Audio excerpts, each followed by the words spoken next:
بەڕێزانەمە وتاری ڕێکخراوی داکۆکە ئاشکرایە لەلای هەر تاکێکینەتەوەی کورد هەردوو بنەماڵەی بارزانی و تاڵەبانی هەمیشە وەک دوژمنێکوان بۆ میلەتی کورد مێژووی ڕەشیانەوەمان بۆ ڕوون دەکاتەوە کەوا هەر هێرشێک یا هەر دوژمنێک پەلاماری خاکی هەرێمی دابێت ڕاستەوخۆ دەرکەوتووە کە پێشڕەویان بنەماڵەی بارزانی یا تاڵەبانی بووە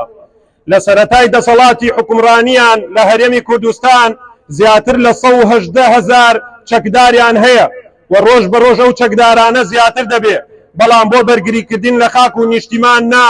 بەڵکو بۆ گیانی هاو نیشتیمانیان و چالاکوانانی ناو هەرێمی کوردستان بەڕێزان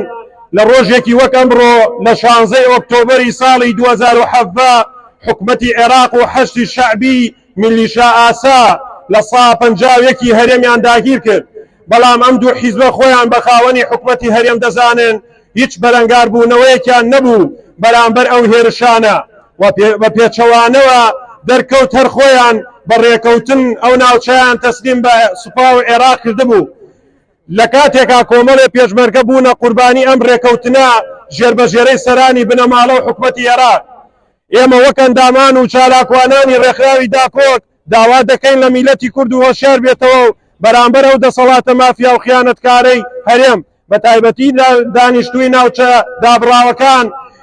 سزای ئەو دوو حیزبە بن لە کاتی هەڵبژاردندا و دەنگیا پێ نەدەن ڕێکخراوی داکۆک 16 دەی 2023